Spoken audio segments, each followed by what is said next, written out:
Dear students, welcome to the course of Fundamentals of Finance. This course is the very first course in the field of finance, normally at bachelor's level, at BBA level. This is the basically in business studies, we have three different domains of specialization, basic domains of specialization. Number one is marketing, number two is HRM, human resource management, and number three is finance. So basically, the finance, whenever we are opting the field of finance, then we must have some basic understanding about the finance field. For that reason, this course is specifically designed to get some basic ideas, to get some basic understandings of the finance field. Basically, this will be a series of different topics that we are going to cover in this course or in this lecture series. This is the first chapter one, or we can say that the lecture series, lecture one of the series of fundamentals of finance. In this video or in this chapter, we will try to have explore some basic introduction, some basic ideas of the financial management. Basically, quickly moving to the definition of financial management or the definition of finance, we can we can see that the financial management or the finance is basically concerned with the acquisition, financing, and management of the assets. We can say that it is all about the acquisition of the assets, financings of the assets, and the management of the assets. Before going in depth discussion about the financial management, first of all, we should know about the possible difference between accounting and finance. In very simple words, I always explain in very simple words the difference between accounting and finance is where accounting ends, the finance will start. The basic responsibility of an accountant is to prepare the financial statements, which are generally we are going to prepare the income statement and the balance sheet. These are the basic financial statements. So this is the total responsibility of the accountant, or in accounting we are supposed to prepare the financial statements. Basically, through income statement, we are going to check the financial performance of the business, and through balance sheet, we are going to check the financial position of the business. For example, if we say that our financial performance is good, it indicates that we have generated some net income in a particular accounting period. And ultimately, whenever we have better performance, it will automatically have some positive reflection of the financial position of the business, because net income has two uses. First of all, we can use this net income to distribute some returns to the investors, specifically the internal investors, the owners. And if there is anything remaining in the profits, then it will be reinvested in the business in the form of retained earning. And we already know that the retained earning is part of the equity accounts on in the balance sheet. Whenever the equity accounts are increasing, automatically it has some direct or indirect contribution in the asset side as well. So automatically, the better the financial performance of a business, the better will be the financial position of the business. Now we are moving to the financial management. Financial management, as I have already underlined, or I have already highlighted three different activities that every financial manager has to perform. Number one is the acquisition of the assets. Number two is the financings of the assets. Number three is the management of the assets. Acquisition of the assets is mean to say that whenever we are going to start a business, we have to acquire some assets. We have to purchase. I'm sorry. We have to purchase some assets. We have to make investments. Whenever we are going to make investments, or when we are going to plan, uh, acquisition is related to the long-term investment. Remember, acquisition is related to the long-term investments. So whenever we are going to start the business, we have to make investments. Whenever we are going for the long-term investments, we have to go through a comprehensive thought process. We have to prepare a proper feasibility about the about these investments, whether these investments are profitable or not. Then once we have decided about making these investments, then we have to think that from where this investment funding will be arranged, how we can arrange these fundings. Remember, there are two main sources of financings. Number one is we can arrange funds by using our internal sources that we refer as an equity financing. Secondly, we can arrange from a third party, which is external sources of financing. We can utilize the external source of financing. In accounting and in financial language, we call them as debt financing. So there are two basic sources of financing. Number one is equity financing, which is related to the internal sources of financing, and the other one is debt financing, which is related to the external sources of financing. So once we will arrange these funds, then we are able to make investments. Once we will make investments, then our responsibility is to make sure that we are moving or we are running the business as per our plans. If we are not if we are not going to have a proper check and balance about these financial plans, then automatically we will we will lose everything. We will lose everything. Everything will be gone. We will not get any. We will not get any profits, or automatically we have to wind up our business after some time period. So we have to manage all these assets properly. So this is the core responsibility of the financial manager to perform these three activities. These three activities are basically in the composition of these three activities basically is called financial management. Financial management is basically the management of money. So basically every financial manager has to perform these three activities: the acquisition of the assets, financings of the assets, and the management of the assets. By performing these three activities, the financial manager has to perform different types of decision making. Obviously, for every decision making, they have to support these decisions with some logical arguments, because without logical arguments, the decisions may be fail, and who will be responsible for these failure of decisions? Automatically, it will come. It will come under the responsibility of financial manager. So first of all, in order to perform the acquisition activities, the financial manager has to take some investment decisions. What are these investment decisions? Investment decisions tells us about what is the optimal size of the business, what specific assets should be acquired. We have to identify, because whenever we are going to purchase an asset, whenever we are going to make an investment, we have different alternatives, we have different options available. So we have to decide as per our growth rate, as per our firm size, as per the rate of return from that we can get from these assets. Whether this ultimately the ultimate goal of every firm is to generate more and more revenues, so that the firm's value will be increased over time period. Later on, we will also discuss about the value value creation that every firm has to achieve after some specific time period. Second activity is all about the financing of these assets. For financing activities, the financial manager has to take some financing decisions. The financing decisions refers that what is the best type of financing, whether we can go for the debt financing, whether we can go for the equity financing. So depending upon the cost we are paying, remember, for every financing, business has to pay some costs.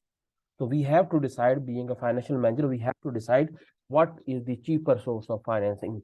What is, whether at any particular time period, whether it is debt financing or whether it is equity financing, or in other words, we can say that whether it is internal source of financing that are more useful, or whether these are the external source of financing or external.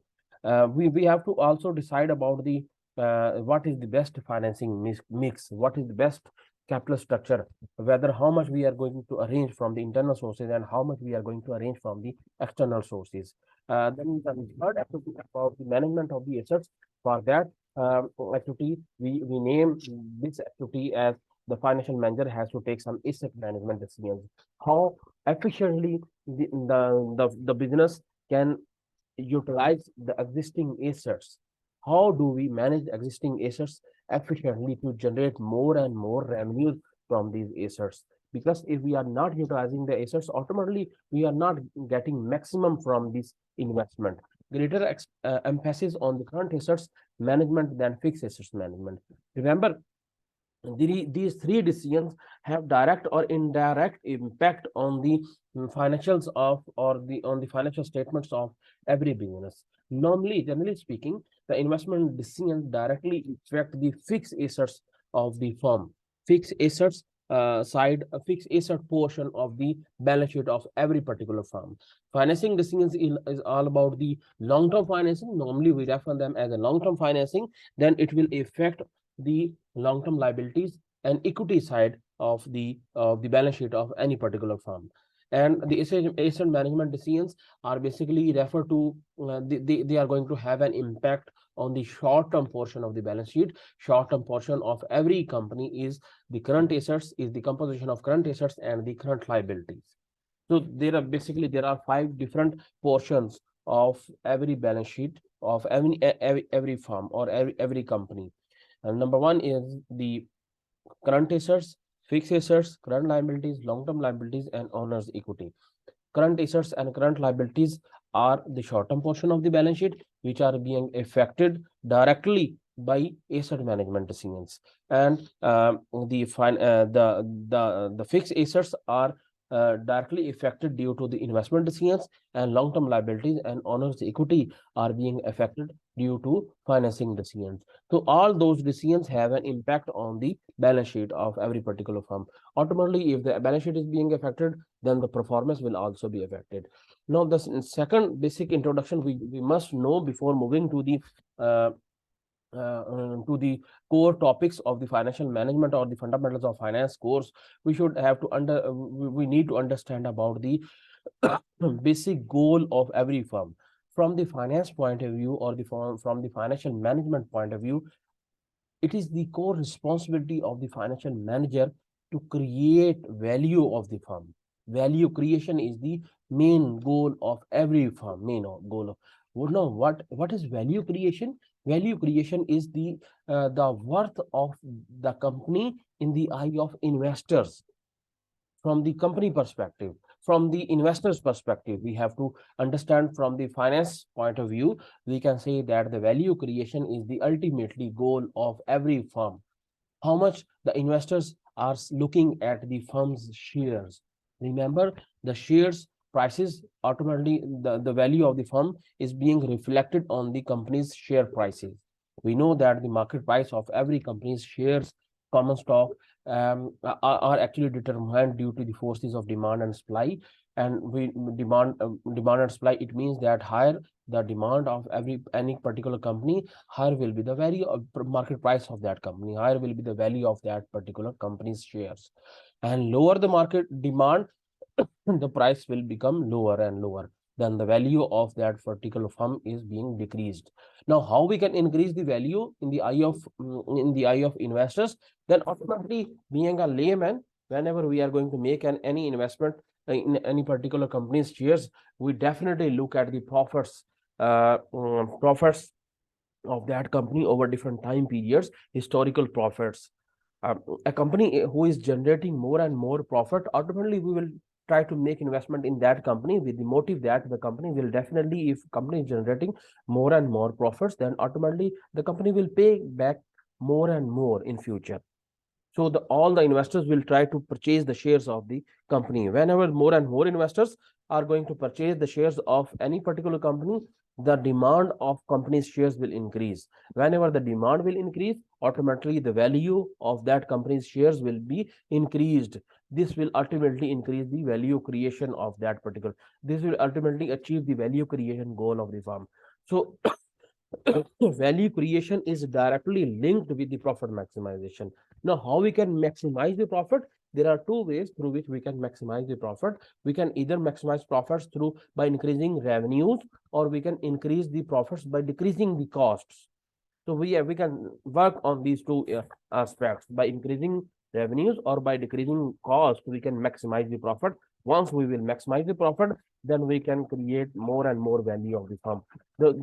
In being a financial manager has to look on these aspects whenever they are taking any investment decision, whenever they are making any financing decision, whenever the financial manager is making any asset management decisions, they have to keep in mind these goals, how they can make an addition in the value of a particular company's shares. Now, next basic concept in the financial management or in business finance is the relationship between the shareholders and the management. Every organization or every corporation is uh, being operated with these two basic stakeholders, these key stakeholders, not basic, these key stakeholders. On the one side, it is the shareholders. The shareholders are basically the investors. They are the owners of the business. Secondly is the management. The investors or the shareholders may not have the right expertise to perform different operations of the business. They don't have any, might be they don't have any expertise to run the business affairs of the business. For that reason, they have to hire the team of experts, which we call them as a management team. So for a better performance of the organization, in order to get maximum profit.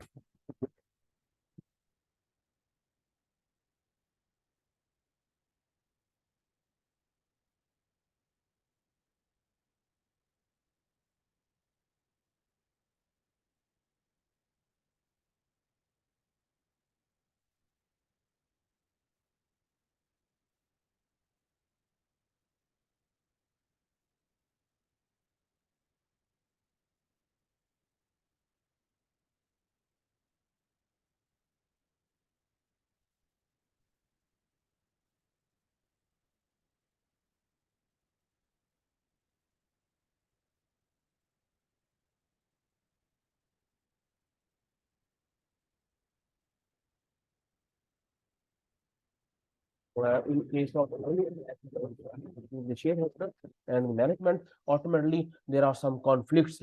Some conflicts will arise, and ultimately who will suffer due to these conflicts? Ultimately it is the corporation who will suffer due to these conflicts. So this relationship between shareholders and the management is basically called the agency theory.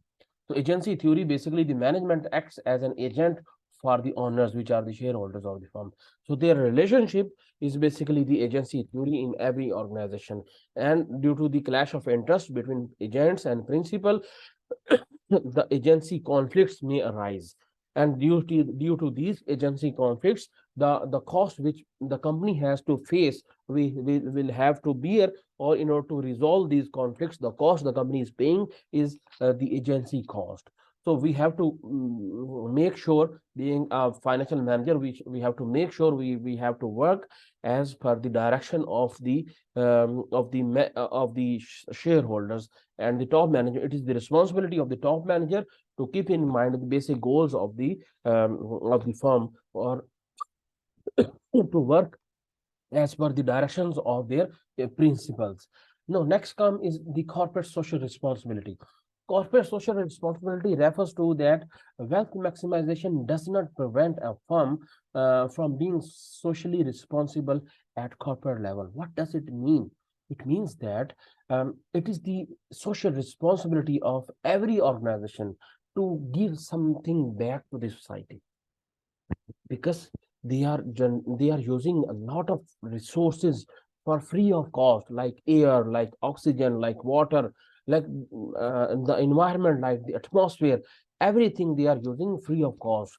So basically it is the responsibility of every business to pay something back to the society, because in the eye of law, the businesses are also treated as a separate legal entity. Separate legal entity being an ethical, it is also the ethical and social responsibility for every entity or every organization to give something back to the society. Now, how they can fulfill their corporate social responsibility? There are a lot of ways through which they can fulfill their CSR. They can have some basic facilities for the general public.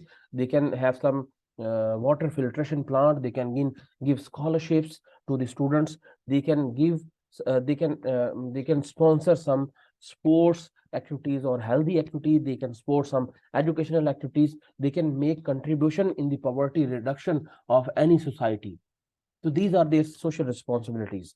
So the modern societies, they normally, all developed countries, normally they have by rule, they have the rule that every organization has to separate a specific allocation of from their profits to fulfill the corporate social responsibility. So out of their profits, they have to allocate some amount to for corporate social responsibility. Next come is the corporate governance. Corporate governance basically represents the system by which corporations are being managed and controlled. It is basic. It includes the shareholders, board of directors, and senior management. Basically, corporate governance tells us about the basic relationship between these three parties is called the corporate governance. These three parties include the shareholders, board of directors, and the senior management. So we can say that the relationship between shareholders, board of directors, and the senior management is called corporate governance. How it works? Basically, for a better corporate governance or for a good corporate governance, these three parties or these three stakeholders must be on the same page. If they are on the same page, then automatically the performance and efficiency of that organization will be increased over time period. But if there is any clash of interest between these three parties, automatically who will suffer? By the end, the organization will suffer. Now, how they will work? Basically, shareholders elect the board of directors. Board of directors are actually the shareholders, but obviously it is not possible for all the shareholders to participate in the decision making process of the business. So what they will do, they will elect a group of shareholders out of them to work as a board of director or to work on behalf of rest of the shareholders.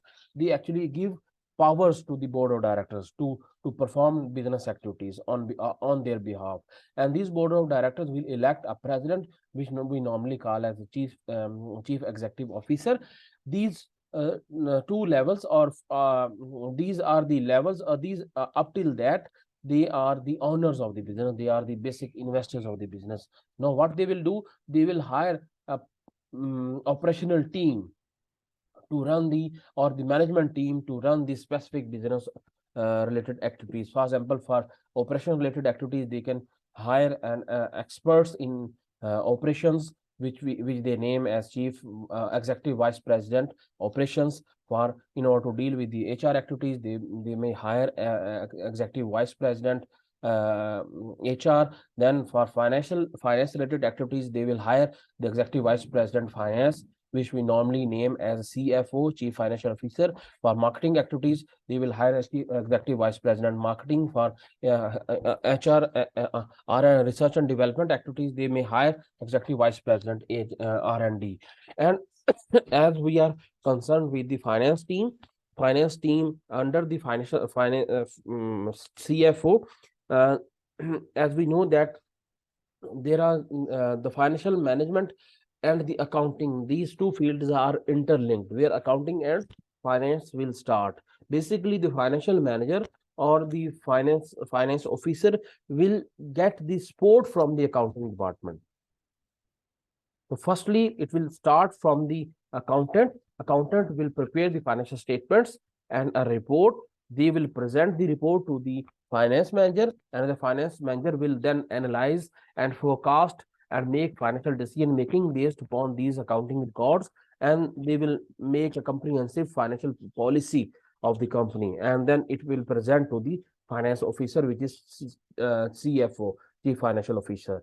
So basically, the controller is the person who deals with all accounts related activities, and the treasurer is the person who deals with all finance related activities. So through that, this is the basic organizational hierarchy of any organization. Basically, the controller will report to the treasurer will report to the finance manager, and all these financial management or all these management team of any organization will report to the president, and the president will report to the board of directors, and board of directors will report to the rest of the shareholders. So for better understanding or for better performance of any organization, these key stakeholders should be on the same page. This is called corporate governance. So basically, corporate governance tells us about the relationship between shareholders, board of directors, and the top management of any organization. This is all about the first lecture. In this discussion, we have talked about some basic concepts related to the finance, field of finance and the financial management. If you have any question, you can write a comment or you can directly inbox me for clarification. I will try to answer all these questions. Thank you so much. See you in the next lecture. Take care.